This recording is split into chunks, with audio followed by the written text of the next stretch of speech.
फिर से हमारे YouTube channel SB success point पर आपका स्वागत है। देखिए स्टूडेंट, हम लोगों ने पिछले वीडियो तक 6 चैप्टर हैं वो हम लोगों ने कंप्लीट कर लिया था।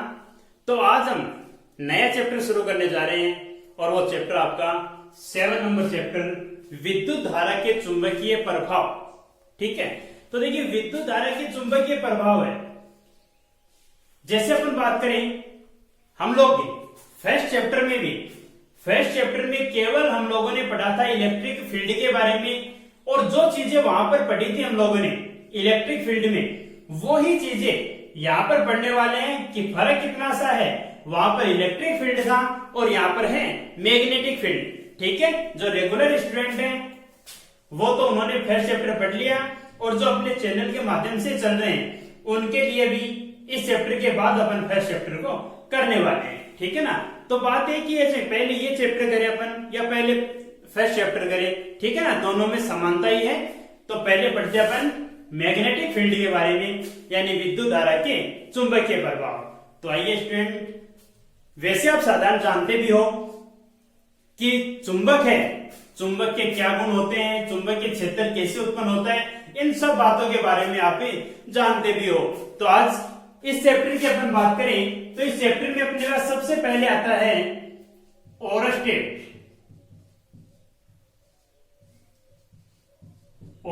के प्रयोग।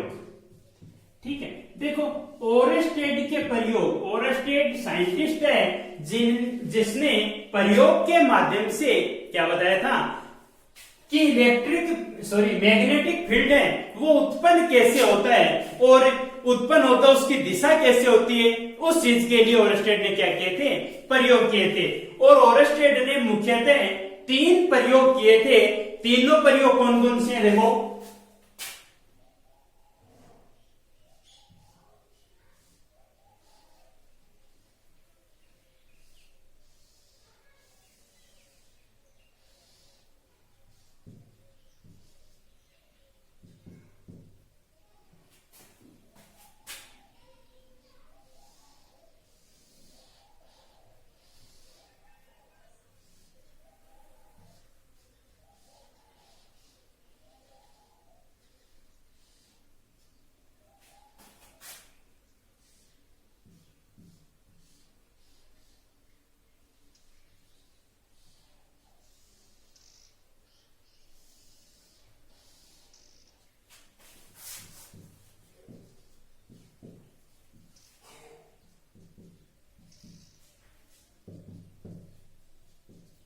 ठीक है, 3 डायग्राम थे अपने पास ही, और डायग्राम में ओरस्टेड ने क्या किया कि एक चुंबकीय सुई साथ में ली, और चुंबकीय सुई पहले वाले परिपथ के तो क्या रखी उसने, समांतर रखी थी।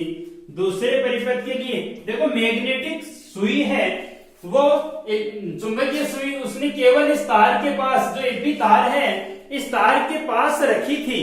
अब उसमें प्रभाव क्या होते हैं वो देखते हैं। तो अपन एक बार एक पे देखिए अपन। ठीक है, ये कोई भी मैग्नेटिक सुई है। अब देखो पहले इसने क्या किया, 3 प्रयोग किए थे। तीनों में पहला प्रयोग क्या था इसका कि तार में धारा, देखो यहां से कुंजी के है वो क्या कर रखी है, ऑफ कर रखी है। बैटरी तो जुड़ी है लेकिन कुंजी के क्या है, ऑफ है। तो परिपथ में धारा प्रवाहित नहीं होगी, और परिपथ में धारा प्रवाहित नहीं होगी उस अवस्था में तार एपी है। ठीक है, तार एपी के पास में जो चुंबकीय सुई रखी है उसमें कोई विक्षेप उत्पन्न नहीं होता, यानी चुंबकीय सुई जैसे थी वैसे की वैसे रहेगी। ठीक है ना, यानी इसके तार के समांतर विद्यमान रहेगी। ये तो था इसका पहला प्रयोग। ठीक है, दूसरा प्रयोग क्या किया इसने कि परिपथ में धारा प्रवाहित करना शुरू किया, यानी कुंजी के को क्या कर दिया, ऑन कर दिया। ऑन किया तो देखो प्लस से माइनस धारा ये बहेगी। ठीक है, तो प्लस से माइनस धारा प्रवाहित हो रही है। तो तार एपी के पास रखी चुंबकीय सुई में एक दिशा में, जरूरी नहीं है कि एक दिशा में जाए, किसी भी दिशा में, एक दिशा में क्या होती है, चुंबकीय सुई विक्षेपित हो जाती है। जैसे मान लेते हैं चुंबकीय सुई की डायरेक्शन क्या हो गई,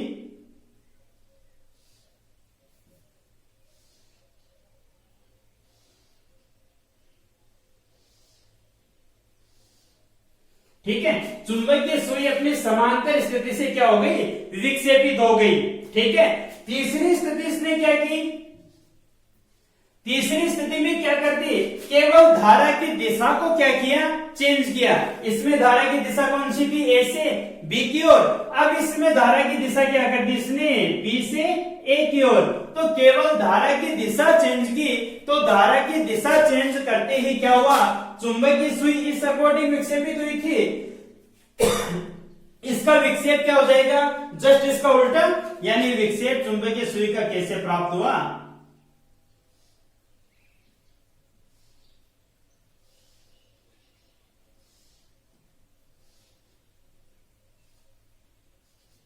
ठीक है, चुंबकीय सुई क्या हो गई, दूसरी दिशा में विक्षेपित हो गई। तो ये तीन प्रयोग थे, साधारण से प्रयोग थे। पहले प्रयोग में क्या किया कि कोई परिपथ है जिसमें बैटरी लगी हुई थी, कुंजी केस जी थी, उसके पास में कोई चुंबकीय सुई रखने पर जब तार में धारा प्रवाहित नहीं होती तो चुंबकीय सुई में कोई विक्षेप प्राप्त नहीं होता, यानी चुंबकीय सुई है वो तार के समांतर होती है। ठीक है, दूसरी बात क्या की उसने कि यदि तार में धारा प्रवाहित की जाती है तो चुंबकीय सुई में क्या प्राप्त होता है, विक्षेप प्राप्त होता है। और तीसरी स्थिति क्या की उसने कि तार में धारा की दिशा को चेंज किया तो चुंबकीय सुई का विक्षेप भी क्या हो गया, चेंज हो गया, यानी धारा की दिशा के साथ चुंबकीय सुई है वो विपरीत दिशा में विक्षेपित हो गई। ठीक है, तो ये तो साधारण से इसके प्रयोग थे। अब इनसे निष्कर्ष क्या निकले वो देखिए। देखो, सबसे पहला निष्कर्ष तो यही है कि तार में धारा प्रवाहित करने पर उसके पास में चुंबकीय क्षेत्र उत्पन्न होता है। पहली बात तो ये अपने पास है। तो देखिए, जैसे मान लो अपन तार एक बार ये मान लेते हैं कि ये एक भी तार था, इसमें क्या है, धारा प्रवाहित हो रही है। ठीक है, तो पहली बात तो क्या हो गई कि तार में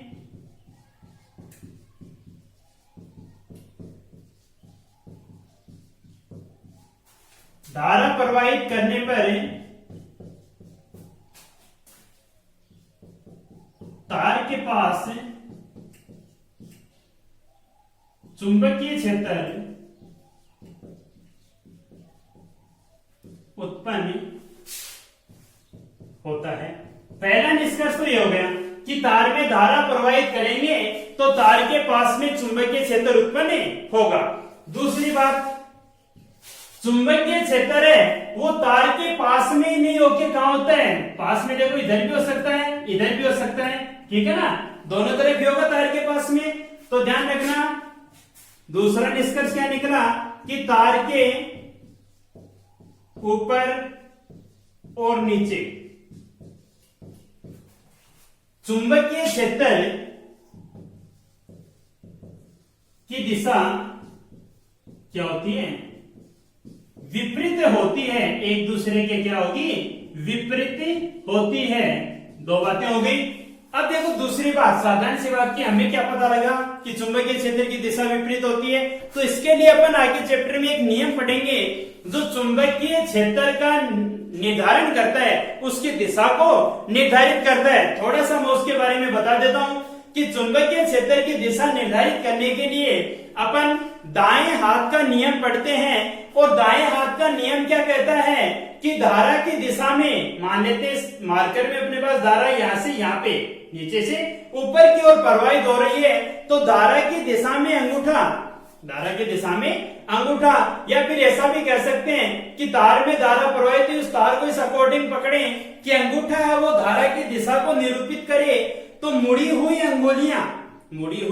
अंगुलियां किसको निरूपित करेंगी, चुंबकीय क्षेत्र को। यानी इस मार्कर के इधर तो चुंबकीय क्षेत्र क्या होगा, इस तरफ है, और इधर आए तो चुंबकीय क्षेत्र क्या होगा, मेरी तरफ होगा। यही है ना, यानी इस तार की बात करें तो इस तार के लिए इधर तो चुंबकीय क्षेत्र क्या होगा, पृष्ठ के लंबवत अंदर की ओर, और इधर क्या होगा, ऊपर की तरफ पृष्ठ के लंबवत बाहर की ओर। यानी कहने का मतलब तार के दोनों तरफ है चुंबकीय क्षेत्र की दिशा क्या होती है, एक दूसरे के विपरीत होती है। ठीक है,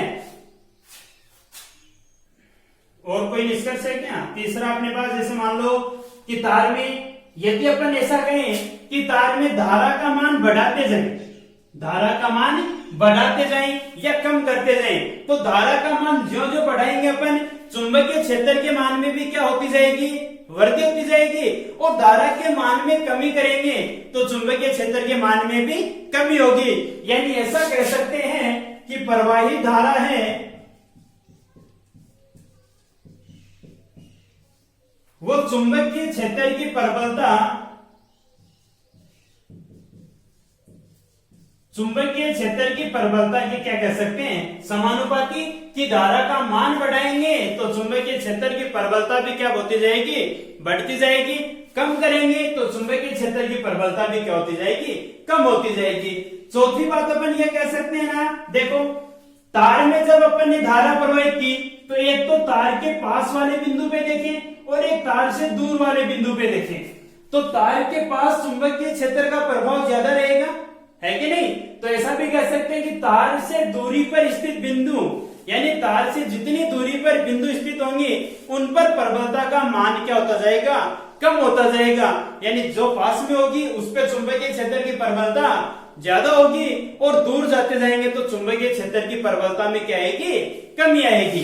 ठीक है, बात समझ गई। तो ये चार निष्कर्ष अपने पास, चार निष्कर्ष, ये निष्कर्ष है किसके, ओरस्टेड के प्रयोग के।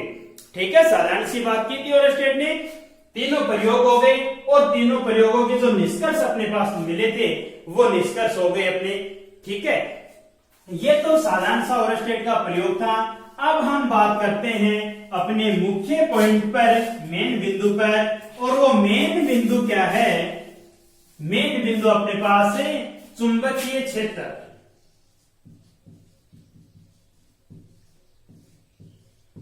चुंबकीय क्षेत्र, देखो ओरस्टेड के प्रयोग से अपन ने बात पढ़ी है तो चुंबकीय क्षेत्र की डेफिनेशन तो आपके समझ में आ गई होगी कि चुंबकीय क्षेत्र कहते किसे हैं। चुंबकीय क्षेत्र तो वही होता है कि किसी तार में धारा प्रवाहित करने पर तार के दोनों सिरों पर, दोनों सिरों से मतलब ये नहीं कि उसके टर्मिनल की बात कर रहे हैं अपन, तार के दोनों तरफ कह दो कि तार के दोनों तरफ उत्पन्न क्षेत्र क्या कहलाता है, चुंबकीय क्षेत्र कहलाता है। ध्यान में रहेगी डेफिनेशन है कि किसी तार में धारा प्रवाहित करने पर तार के दोनों तरफ उत्पन्न क्षेत्र क्या कहलाएगा, चुंबकीय क्षेत्र कहलाएगा, जिसको किससे निरूपित करते हैं, बी से निरूपित करते हैं।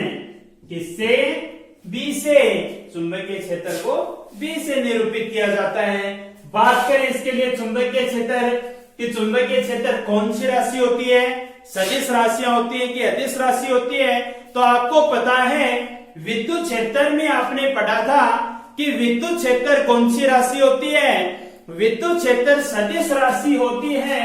तो विद्युत क्षेत्र जब सदिश राशि है, चुंबकीय क्षेत्र ही तो है, जैसे विद्युत क्षेत्र तो चुंबकीय भी क्षेत्र है, वो भी एक आवेश के कारण उत्पन्न हो रहा था और ये भी एक्चुअल में है तो किसके कारण है, एक आवेश के कारण ही है, क्योंकि आवेश के कारण ही धारा प्रवाहित होती है और उस धारा के कारण ही क्षेत्र उत्पन्न हो रहा है। चुंबकीय क्षेत्र धारा के कारण ही उत्पन्न हो रहे हैं। तो चुंबकीय क्षेत्र कौन सी राशि होती है, सदिश राशि होती है।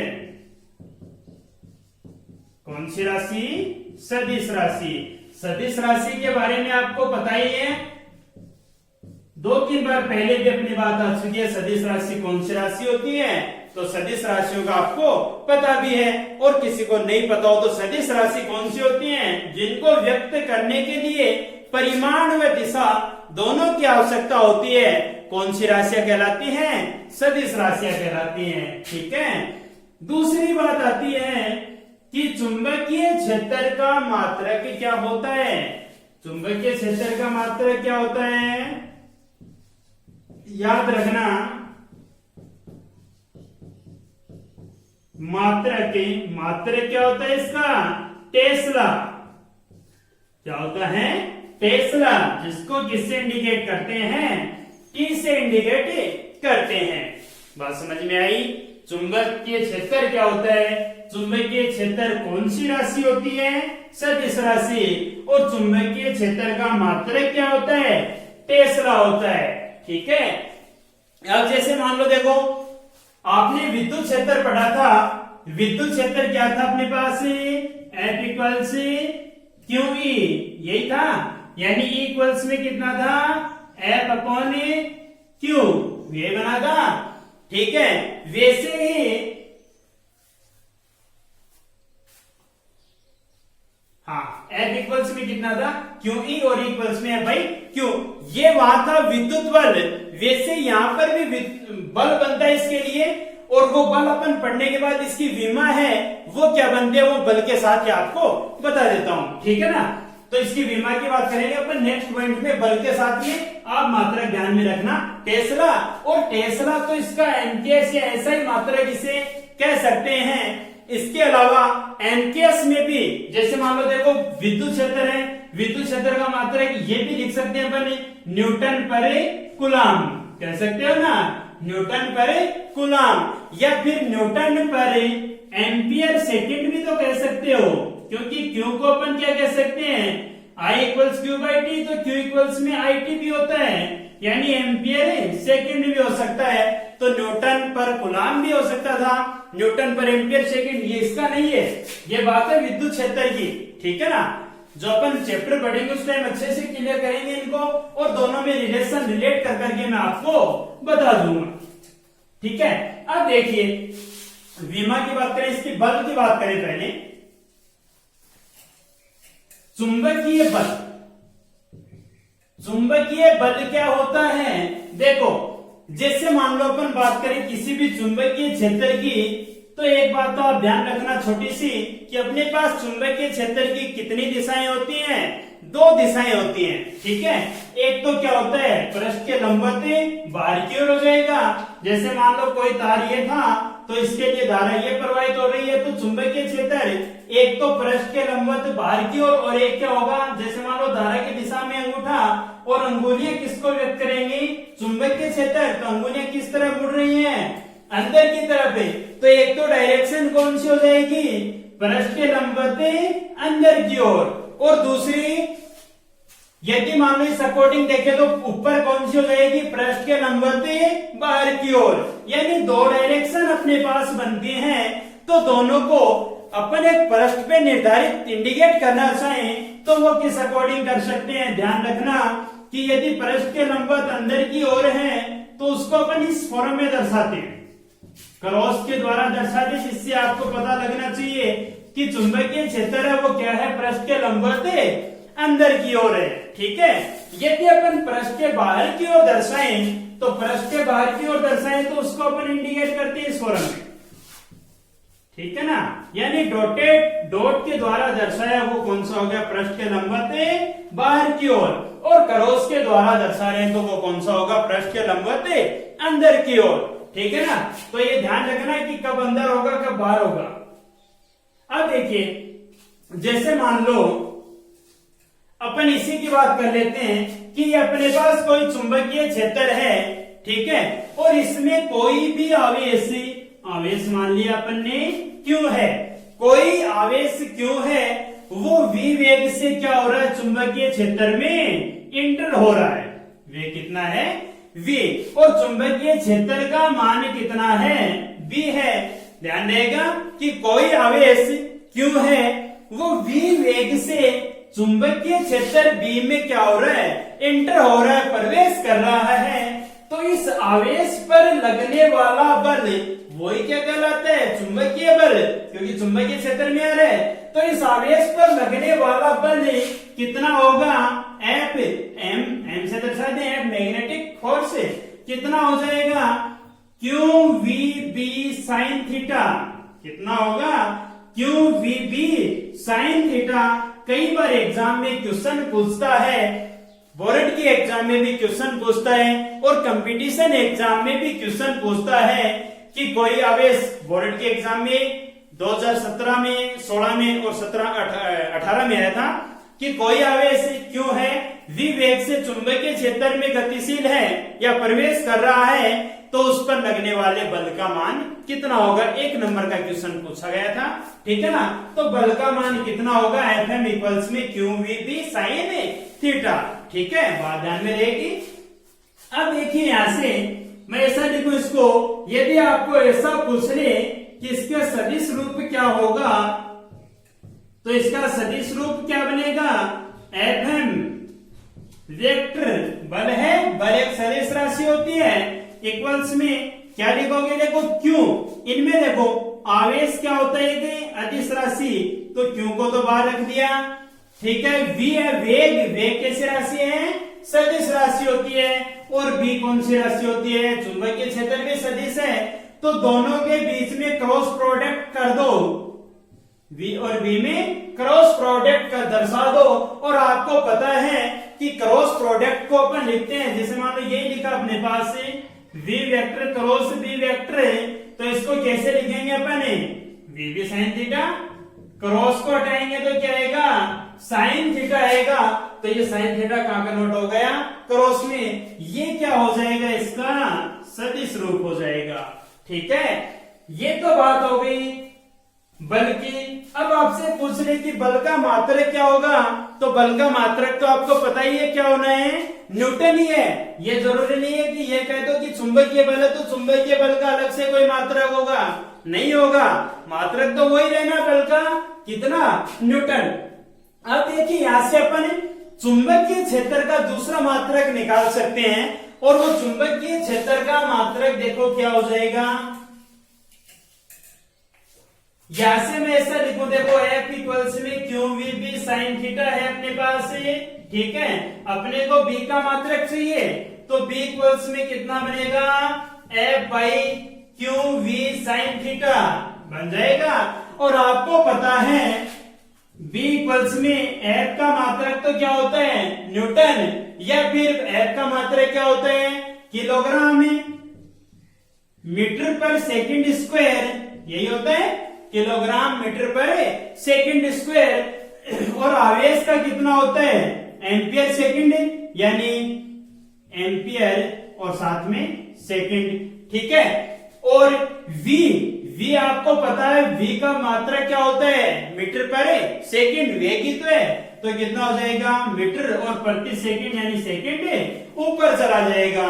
तो देखो एक सेकंड से एक सेकंड कैंसिल, मीटर से मीटर कैंसिल, यानी वैल्यू क्या बची अपने पास, v इक्वल्स में किलोग्राम पर एम्पियर सेकंड स्क्वायर, ये बचेगी, लिखोगे तो कितनी हो जाएगी, देखो ये मात्रक भी कह सकते हो आप, किसका मात्रक है, चुंबकीय क्षेत्र का मात्रक है, यानी किसी में भी ये इसका भौतिक मात्रक कहलाता है, या एमकेएस मात्रक भी कह सकते हो, या भौतिक राशियों में जिसमें अपन विमा लिख सकते हैं। तो चुंबकीय क्षेत्र की विमा क्या बन जाएगी, देखो यहां से किलोग्राम ऊपर है तो m1, L का कोई पद है क्या, नहीं है, नहीं तो ऊपर है, नहीं नीचे है, तो L0, T देखो S2 है, अपॉन में ऊपर जाएगा किसका हो जाएगा, माइनस का 2, और A है ऊपर जाके किसका हो जाएगा, माइनस का 1, यानी M1 है L0 T minus 2 A minus 1, ये क्या होगी, चुंबकीय क्षेत्र की विमा हो जाएगी, ठीक, हाँ चुंबकीय क्षेत्र की विमा, ठीक है। देखो अब इससे दो तीन इसकी स्थितियां हैं, वो भी अपन देख लेते हैं साथ साथ कि चुंबकीय बल की स्थितियां कौन सी हैं। तो पहली स्थिति की बात करें अपन, चुंबकीय बल की स्थितियां, ठीक है। पहली कंडीशन बात करें अपन कि यदि आवेश है वो चुंबकीय क्षेत्र के समांतर, ठीक है, चुंबकीय क्षेत्र के समांतर या प्रति समांतर गति करे, तो समांतर गति करेगा तो थीटा कितना होगा, 0 डिग्री, या प्रति समांतर कहें तो कितना हो जाएगा 180, तो उस पर लगने वाला बल कितना होगा, देखिए Fm इक्वल से क्यू वी बी साइन 0, ये बनेगा। और आपको पता है साइन 0 कितना होता है, 0, यानी Fm कितना बनेगा, 0। इस स्थिति में लगने वाला बल कितना होगा, 0 हो जाएगा, ठीक है।